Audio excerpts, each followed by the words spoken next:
The Daily Beast tracks down the nefarious American who made a funny video about Nancy Pelosi. Democrats turn on Joe Biden, and Nancy Pelosi struggles with impeachment. I'm Ben Shapiro. This is The Ben Shapiro Show.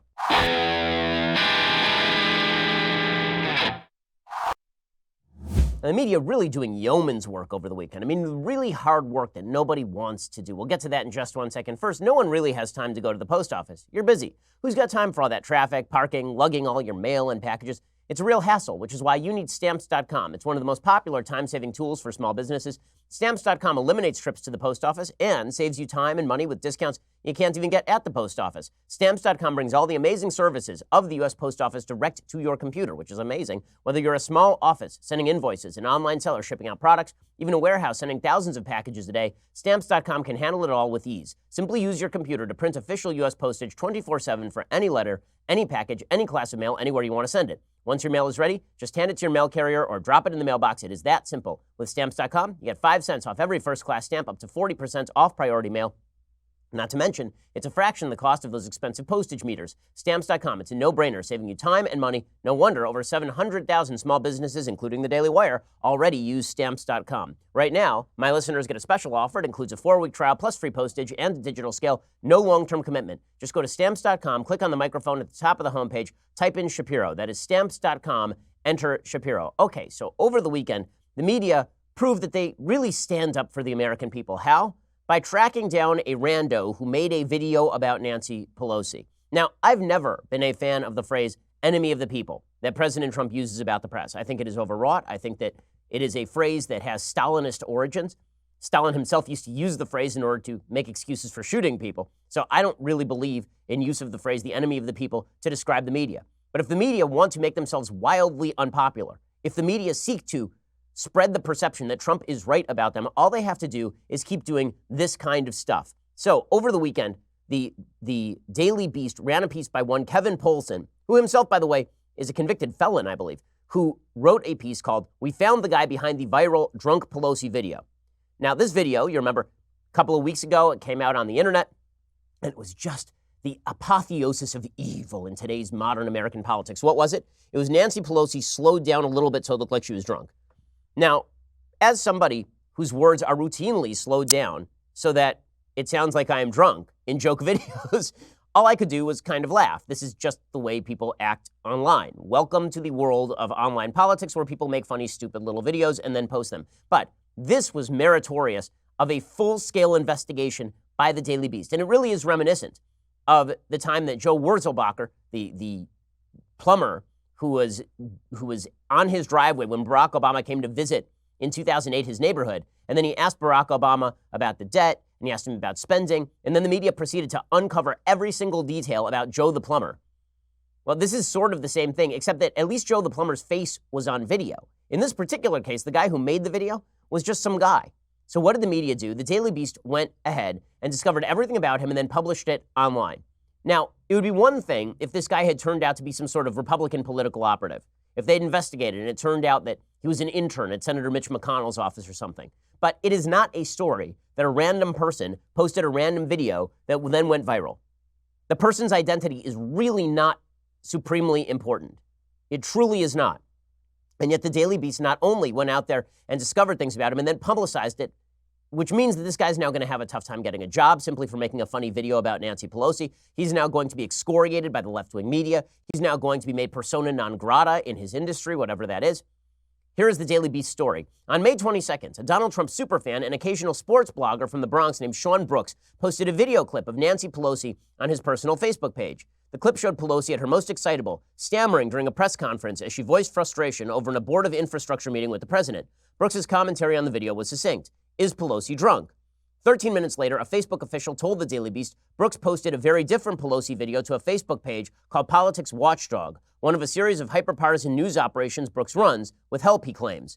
This clip had been altered to slow Pelosi down without lowering the pitch of her voice. The effect was to make it sound as though the Speaker of the House was slurring her words drunkenly while criticizing Donald Trump. 15 minutes after that, the same doctored video appeared on a second Facebook page Brooks manages, All News 24/7. This clip was identical to the Politics Watchdog video in every way, except it didn't carry the Politics Watchdog branding that was superimposed over the earlier video. Whoever posted it had access to the director's cut. On both pages, the clip was accompanied by the exact same dispassionate, newsy prose. House Speaker Nancy Pelosi on President Trump walking out infrastructure meeting. It was very, very, very strange. The video was an instant social media smash, surging through the internet's well-worn ley lines of credulity and venom. It was shared more than 60,000 times on Facebook and accumulated 4 million page views from links. Drunk as a skunk, mused actor turned alt-right curmudgeon James Woods, whose tweet of the video scored 17,000 retweets and 55,000 likes. What is wrong with Nancy Pelosi, wrote Rudy Giuliani. Her speech pattern is bizarre. So what did they do? They went and uncovered the guy, and then they proceeded to try to shame him online for posting a video in which he slowed down her speech slightly. Again, you know how easy it is to do that? Okay, people who listen to my podcast, many of them listen to my podcast on twice speed or 1.5 speed. Many of them probably listen to it at 0.75 speed. If you listen to my podcast at 0.5 speed, you will get the exact same tenor of my voice, except I will now sound like I am slurring my words and I am deeply drunk. Is that an act of tremendous malicious evil? And does that merit everybody who posts video of me talking that way online being uncovered and shamed for the public view? The Daily Beast dug up who this guy was and then proceeded to spill all of his details on the internet. They said, Brooks, a 34-year-old day laborer currently on probation after pleading guilty to domestic battery, claims that his drunk commentary on an unaltered Pelosi video had no connection to the now infamous fake clip that premiered less than 15 minutes later. I wasn't the individual who created that Pelosi video, he insisted in a telephone interview. It's conceivable that someone else actually edited the clip, but a Facebook official confirming a Daily Beast investigation said the video was first posted on Politics Watchdog directly from Brooks's personal Facebook account. So now I have a question. Why is Facebook answering that question from the Daily Beast? If the Daily Beast goes to Facebook and says, I want the identity of whomever published this video, why is Facebook revealing that identity? The guy didn't commit a crime. The guy didn't involve himself in slander or libel. How in the world is it Facebook's job to answer questions from the Daily Beast about the source of this sort of video? And how is it not an act of tremendous nastiness and evil for the Daily Beast to report on this guy's criminal record because he committed the grave crime of making fun of Nancy Pelosi online? Brooks acknowledged he's involved in the management of both Politics Watchdog and All News 24/7, the Facebook pages that sent the bogus video on its viral tear. To the outside observer, the two pages are unconnected, but after a telltale link on one of the pages led the Daily Beast to Brooks, he admitted the ad revenue for both outlets goes directly into his personal PayPal account. In the first hint at a possible motive for the Pelosi smear, Brooks volunteered that the video brought in nearly $1,000 in shared ad revenue. So it wasn't that he disliked Pelosi, it's that he was seeking to make nefarious cash off of this doctored, altered video. Okay, then I have a question. What does the media do every day when they doctor video? When I say doctor video, I don't mean slow things down. I mean when they cut things out of context. Let's say, how much money did the media make off the Covington Catholic boys smear? How much? I bet it was not $1,000. I bet you it is hundreds of thousands or millions of dollars in additional links, in views, in ads. How much money did the media make off taking President Trump out of context, or taking me out of context, or taking any conservative out of context, and then pretending as though they have covered the news? So is their motive to make money, or is their motive to cover the news and they happen to be biased? The number would have been higher, said Brooks, except that Facebook cut off any future earnings when the company's fact-check partners ruled the clip as a hoax about 36 hours after its Politics Watchdog debut. It makes money for Facebook too, he groused. I'm sure that's their motive for not taking it down. Over the course of an hour-and-a-half interview, Brooks insisted repeatedly he was not the one who posted the Pelosi clip on Politics Watchdog. He claimed he's just one of half a dozen administrators who jointly control the page and its content. It was one of the others, he said, who debuted the doctor video. It was a female admin who posted it. So if he's not lying, if the guy's not lying, not only did the Daily Beast out this guy with a criminal record, but then they got it wrong. I mean, this is...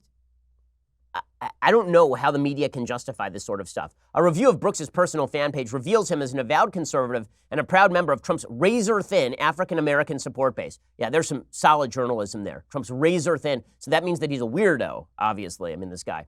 A couple of Brooks's Instagram posts feature misogyny. The strongest example is a post last year featuring a photo he evidently snapped of a woman sitting next to him on the subway. This dumb B-word sitting in front of me on the E train continues to kick me without saying excuse me, he wrote. Wow. Well, I mean, obviously we need to uncover everything this person has ever said. He posted a mean video of Nancy Pelosi.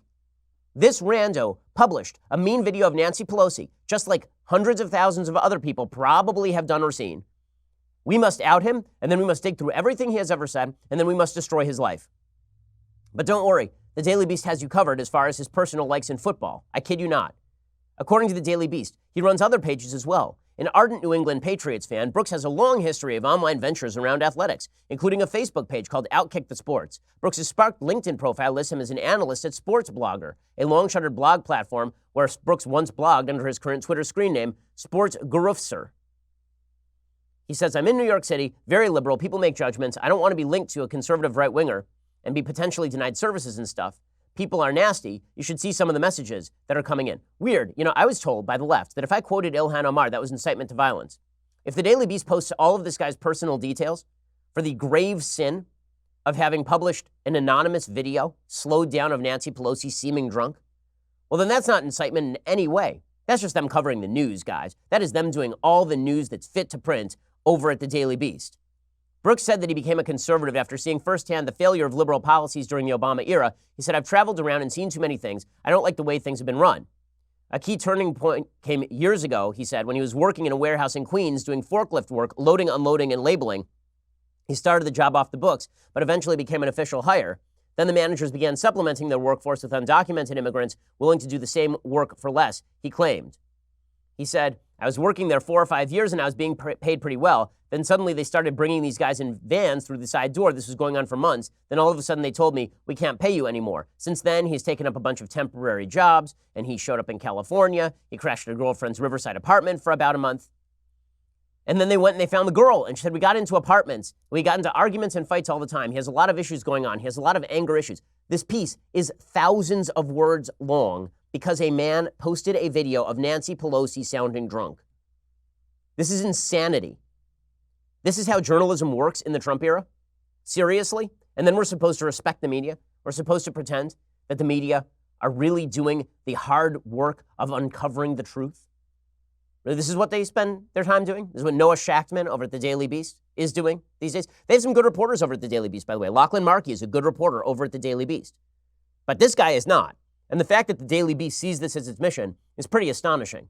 At least part of its mission. I'll show you what the editor of the Daily Beast had to say over the weekend about this nonsense. First, Father's Day is right around the corner. 23andMe's Health and Ancestry Kit is the perfect gift. For a limited time, get $50 off a 23andMe Health and Ancestry Kit through June 17th. If you buy a kit for yourself too, you and Dad can connect, celebrate your shared genetic similarities and differences with over 125 personalized genetic reports on health, traits, and more. 23andMe is a lot of fun. I've gotten my 23andMe report. It gives you all sorts of information that's not just where you came from. It also has all of this information about your health and your history. Give Dad a gift as unique as he is. He can discover how genes influence his well-being and lifestyle choices with insights into genetic weight, muscle composition, sleep quality, and more. Give Dad a gift that's insightful.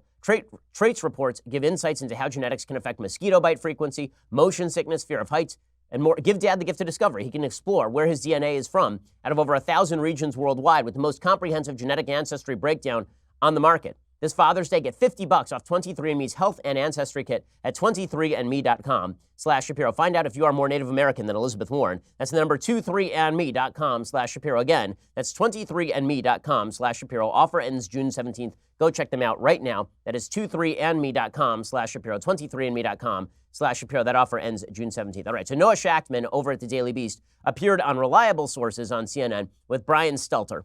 And Shachtman defended their choice to run this several thousand-word piece about the terrible, evil, horrible forklift operator who made a video of Nancy Pelosi slightly slowed down so that she sounded drunk. There's a profit motive here, that you can put up a lot of these videos on Facebook. You can make a quick buck. Didn't this guy say he made $1,000? Yeah, I mean, but look, that's not... It might have been a lot of money to him, but I don't think it was a pure profit motive. I think for him, it was a matter of ideology. It was, he's a big Trump supporter. And, one of the most interesting things about this story to me was that, you don't need some sophisticated operation in order to publish fake news or publish a hoax that'll grab the country's attention. Wow, so important. We didn't know that before. Nobody had ever posted anything on Facebook that was flawed or fake news or skewed in any way. We needed to uncover this guy. We needed to shame him, and we needed to get his mugshot and put it up there on the internet. Deeply important that we ruin his future employment history so that we can show that fake news appears. You wonder why people are angry at the media? Because the media did nothing for years while Barack Obama's administration was deeply corrupt at a variety of levels, and now they are digging up personal material on private citizens who post videos on Facebook. That is why people are angry at people in the media. Now, I'm for a lot of the media's scrutiny of the Trump administration. I wish they'd done it during the Obama administration, too. My critique is not that they are hard on Trump. My critique is that they were easy on Obama. But there's one thing that I really dislike, and that is the idea that if regular citizens take part in politics, that now they're going to be raked over the coals in the same way as somebody who's running for elected office. It's really disgusting. It really is. I mean, and these places do it for clicks. It's funny, there was a website a few weeks ago that in the midst of one of my numerous controversies, because every week seems to be a controversy now, in the midst of one of the numerous controversies surrounding me, decided to post a piece, the top 5 things you need to know about my wife. My wife is a private citizen. My wife does not participate in politics. She votes. That's it. My wife does not give speeches. My wife does not appear publicly. My wife is a private citizen. And this website printed a bunch of facts about my wife, including where she works. They printed a bunch of facts about her, including where she'd gone to high school and all the rest of this stuff. And there's only one purpose for that: to satiate curiosity, to get clicks, and to expose her to public scrutiny. Now, listen, the people at my wife's work know exactly who her husband is. Many of her patients know exactly who my wife is. But the fact that this website saw fit to make my wife an issue is insane. To their credit, we called them up and we said this is inappropriate, and they pulled it down. But the first instinct for many in the media is to get those clicks. So while they're accusing this guy of being clickbait motivated, you think Daily Beast isn't clickbait motivated? They certainly are. And there's another agenda here too, and that is to rip on these big tech companies and try to promote their leftism. What we are seeing now from both right and left is an attempt to grab the means of production. So Facebook is an independent means of distribution. And people on the left are fighting mad that because so many people get their news from Facebook, they're fighting mad they can't control this. And this is why you saw Nancy Pelosi say last week that Facebook willingly promotes lies about her, which is why they willingly promoted lies about Hillary Clinton, which is why Hillary Clinton is not president. This is her way of claiming that the government, and Democrats in particular, should take control of major social media pages in order to cure the dialogue. Whenever somebody talks about curing or purifying the dialogue, get ready for your First Amendment rights to be infringed upon. Here's Nancy Pelosi making that case. Facebook says, I know this is false, but it's a lie, but we're showing it anyway. I was giving them the benefit of the doubt on Russia, but clearly I thought it was unwitting, but clearly they wittingly were accomplices and enablers of false information to go across Facebook. Okay, well, this is just she's lying. She's lying. Facebook was not willingly an accomplice to the Russians. It's a platform. They put up lots of stuff. This is one of the things that I've been arguing, is that Facebook needs to stay a platform and not become a Nancy Pelosi-driven editorial board. The reason the Democrats are complaining about this stuff, the reason they're trying to uncover people, is because what they actually want to do, what many members of the media hope to do, is stop people from speaking out politically. What they hope to do is turn Facebook into just another New York Times editorial page. This is what they would like to see. And by the way, this is not restricted to the left. President Trump, unfortunately, has the same sort of tendencies. So President Trump tweeted out this morning, quote, just arrived in the United Kingdom. The only problem is that CNN is the primary source of news available from the United States. After watching it for a short while, I turned it off. All negative and so much fake news. Very bad for U.S. Big ratings drop. Why doesn't owner AT&T do something? I believe that if people stopped using or subscribing to AT&T, they would be forced to make big changes at CNN, which is dying in the ratings anyway. It is so unfair with such bad news, fake news. Why wouldn't they act? When the world watches CNN, it gets a false picture of USA. Sad. Now listen, I think CNN puts out an awful lot of misinformation, or at the very least biased information. But the President of the United States suggesting that the owner AT&T should crack down on the editorial viewpoint of CNN does not seem like a good move to me. And we've seen the same thing from President Trump with regard to Amazon. So there's been this push from the Trump administration to go after Amazon for violation of antitrust. As I've said before, I don't think that Amazon is in violation of antitrust law. They are not effectively a monopoly. There are lots of other companies in the various spaces in which Amazon participates. Amazon is certainly not a monopoly from the consumer point of view. The danger of monopoly from the consumer point of view was, is, and always will be that a monopoly racks up giant prices, that they gouge consumers because they're the only producers in the market. If you're the only producer of a good in the market, you're the only person producing cameras in the market, you can then charge $1 million per camera and no one can compete with you because you've bought everybody else out or forced them out or crowded them out of the market, or you've participated in some form of regulatory capture that has prevented anyone else from entering the market. That is not the case with Amazon. The fact that the Trump administration is seeking to crack down on Amazon I can't help but believe that it has something to do with the fact that Donald Trump does not like Jeff Bezos. So in the same way that the left doesn't like Facebook because they think that Facebook led Hillary Clinton to lose, Donald Trump doesn't like Amazon because he doesn't like Jeff Bezos, and Bezos also operates the Washington Post. According to the San Francisco Chronicle, Amazon could face heightened antitrust scrutiny under a new agreement between U.S. regulators that puts it under closer watch by the Federal Trade Commission, three people familiar with the matter said.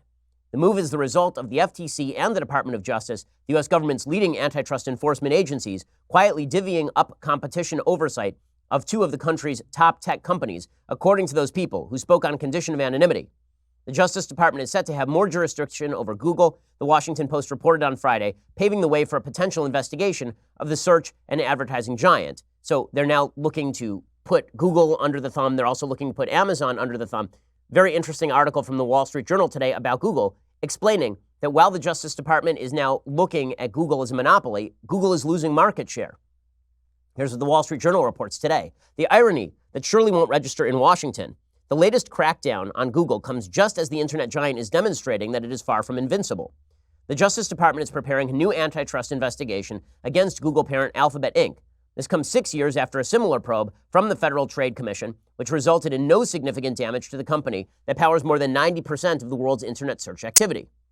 Google's dominance of internet search and related advertising business make it an easy target. The company garners more than 60% of the world's search ad market, according to eMarketer. Its total advertising business has averaged 19% growth annually over the past decade. Analysts expect advertising revenue to surpass $135 billion this year, which is almost twice the size of its nearest competitor, Facebook. Yet recent developments have demonstrated that even Google isn't invulnerable. Alphabet's most recent quarterly results showed a significant and surprising slowdown in Google's ad business. That hurt the stock. Investors found the company's clumsy explanation unsatisfactory. Amazon is emerging as a potent advertising force in its own right, as the company is now charging merchants for favorable placement on its massive online marketplace. Amazon generated $11 billion in revenue for its other category that is primarily composed of advertising for the trailing 12-month period ending in March. Analysts predict that Amazon's ad business is going to more than double in size, and it will come at Google's expense. Also, Google's dominance in search has not translated to other businesses the company has entered. Its Pixel smartphone has less than 1% of the global market. Google trails both Amazon and Microsoft by a wide margin in the fast-growing market for cloud computing services. In other words, all the talk about Google being a monopoly is simply not the case. All the talk about Amazon being a monopoly is simply not the case.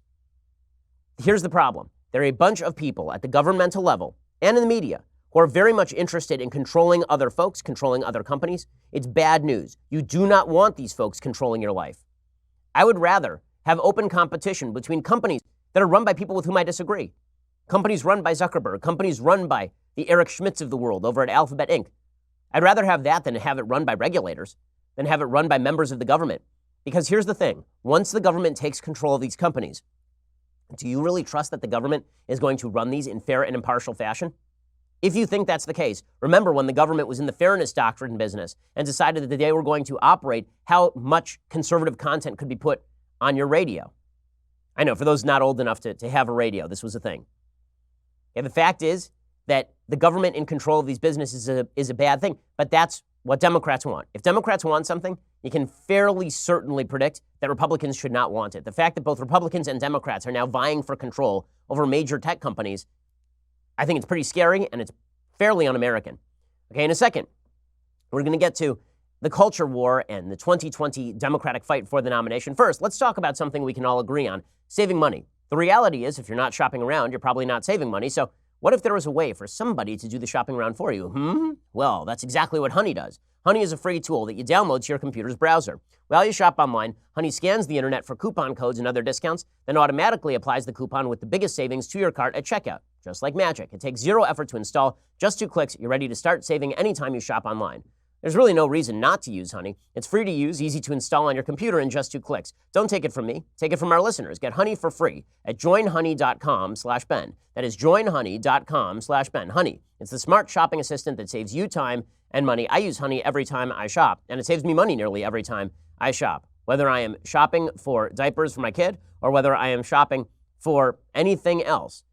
I am always saving money with Honey, and you can too. Go to joinhoney.com/Ben. It doesn't cost you anything. You just have it run in the background of your computer, and you're going to save money every time. That's joinhoney.com/Ben. If not every time, nearly every time. Honey, it's the smart shopping assistant that saves you time and money. Okay, so let's talk about this 2020 Democratic race.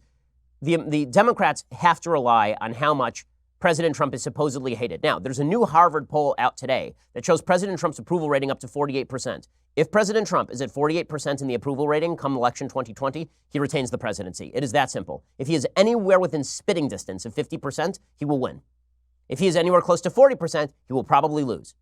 So, what President Trump does from here on in is very important, and how radical Democrats are from here on in is also very important. So, how radical are Democrats? They are, the base is really radical, but there's this silent majority of the Democratic Party, or at least plurality of the Democratic Party, that is not nearly as radical as the base. And that gap is beginning to be felt. And I'm wondering whether the silent plurality of the Democratic base can withstand the pressure from the left wing, because now it's breaking out into the open. I said for a long time I thought that the best day for Joe Biden was going to be his first day. Well, that hasn't been true. He's had a lot of good days since then. But could it be that the best couple months for Biden come at the very beginning? That certainly could be the case. Now, you want to know where the energy is in the Democratic Party? It is with the wild left wing. There's a Democratic candidate for the presidency who is so obscure we haven't even created a theme song for him yet, named John Delaney.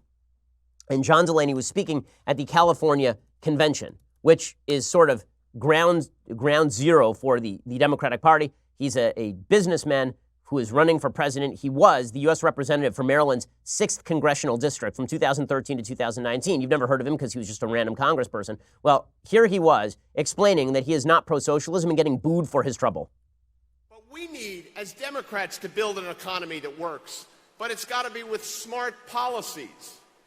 Medicare for all may sound good, but it's actually not good policy, nor is it good politics. I'm telling you. We should have universal health care. We should have universal health care, but it shouldn't be a kind of health care that kicks 150 million Americans off their health care. That's not smart policy.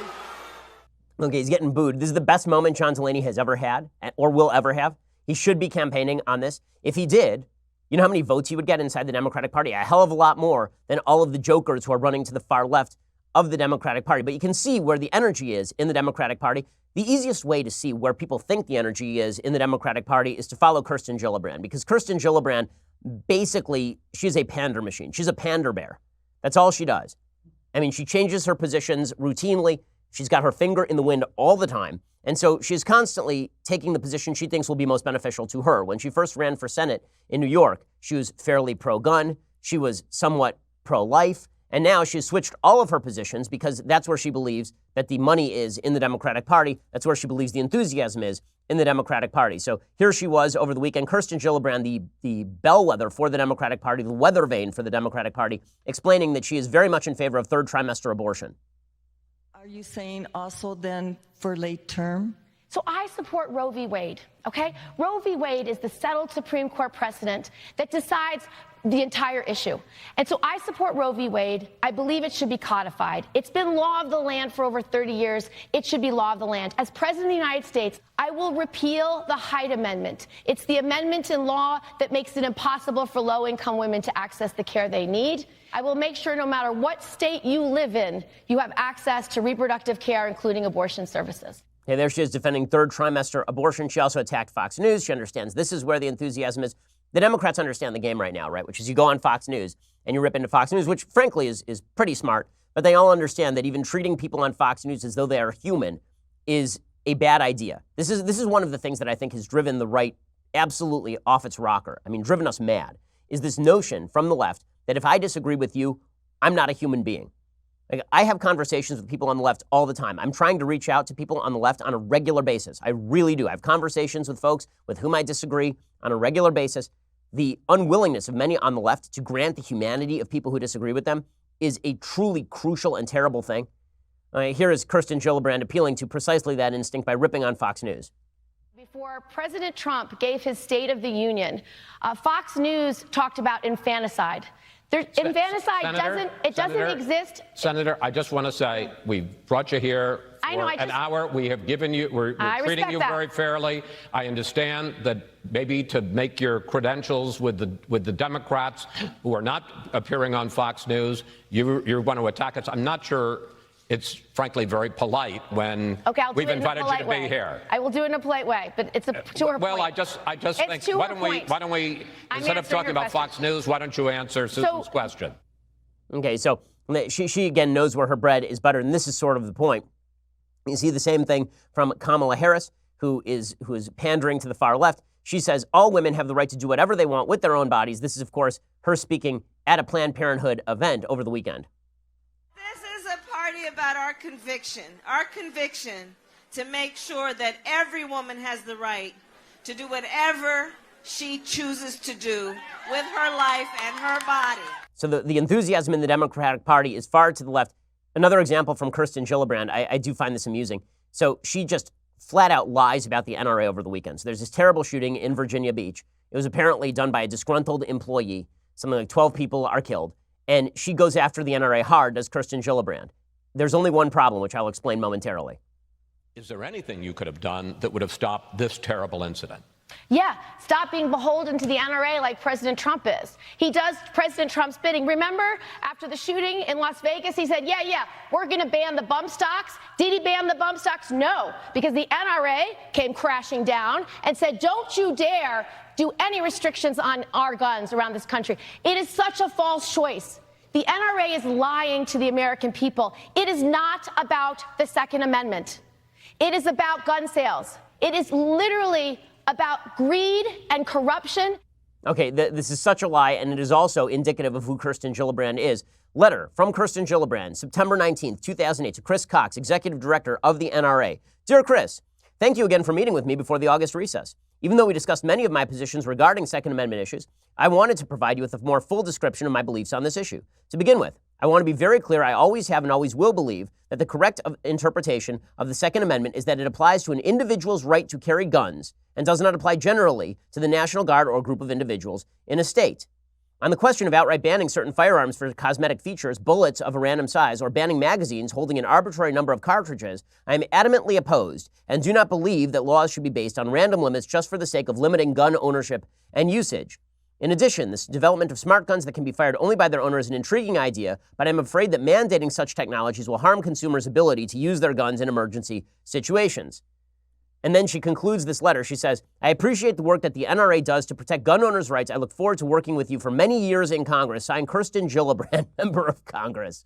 It's from about 11 years ago. Now, of course, she has flipped on the NRA, and the NRA is deeply evil, all of which prompted Chris Wallace to say to her, lady, you switch your positions more often than the Kama Sutra recommends. Your campaign slogan is brave wins. Yep. But when you were a congresswoman representing a conservative district in upstate New York, you took pretty conservative positions on guns and immigration. Once you became the senator for the entire liberal state of New York, you flipped and took much more liberal positions on guns and immigration. So how is that brave? It's because I came from a district that was really rural. Second Amendment was important. Hunting was important. My mom, of course, she cooked the Thanksgiving turkey, but she also shot the Thanksgiving turkey. Okay, so that is her explaining that she switched all of her positions. So solid response there for Kirsten Gillibrand. The point here being that Gillibrand is a great indicator of where she thinks the arrows are pointing in the Democratic Party, and they are pointing in the Bernie Sanders direction, not the Joe Biden direction. We'll get to more of that in just 1 second. First, let me tell you about this Helix sleep mattress that I've got at my house. It is just fantastic. Every night I lie me down to sleep on that Helix sleep mattress, and my goodness, it's like being in heaven. It's just great. Helix Sleep has a quiz that takes just 2 minutes to complete. It matches your body type and sleep preferences to the perfect mattress for you. Whether you're a side sleeper or a hot sleeper, whether you like a plush or firm bed, with Helix, there's no more confusion and no more compromising. Helix Sleep is rated the #1 mattress by GQ and Wired Magazine. CNN called it the most comfortable mattress they've ever slept on. Maybe the first time CNN has ever told the truth. Just go to helixsleep.com/Ben. Take their 2-minute sleep quiz. They will match you to a customized mattress that will give you the best sleep of your life. For couples, Helix can even split that mattress down the middle, providing individual support needs and feel preferences for each side. They've got a 10-year warranty. You get to try it out for 100 nights risk-free. They'll even pick it up for you if you don't love it. but you will. Helix is offering up to $125 off all mattress orders for our listeners. Get up to $125 off at helixsleep.com/Ben. That's helixsleep.com/Ben for up to $125 off your mattress order. helixsleep.com/Ben. Go check them out right now, helixsleep.com/Ben. Alrighty, so we're going to get into Joe Biden, who's basically, it's Crouching Joe, Hidden Biden. That's what it's become. He's hiding out somewhere. He basically is taking my advice, which is that if he just goes away and hides in a hole for a year and a half, he could be president of the United States. That's basically what Joe Biden is up to. We'll get to that in just 1 second. Plus, Elizabeth Warren joining the Pander Express. But first, you're going to have to go and subscribe. $9.99 a month gets you a subscription to dailywire.com. When you do, you get the rest of this show live. You get 2 additional hours of the show every day, which is us working really hard to bring you additional content. Also, because we broadcast this show in the morning and then we broadcast again in the afternoon, you got my commentary on events basically all day, every day.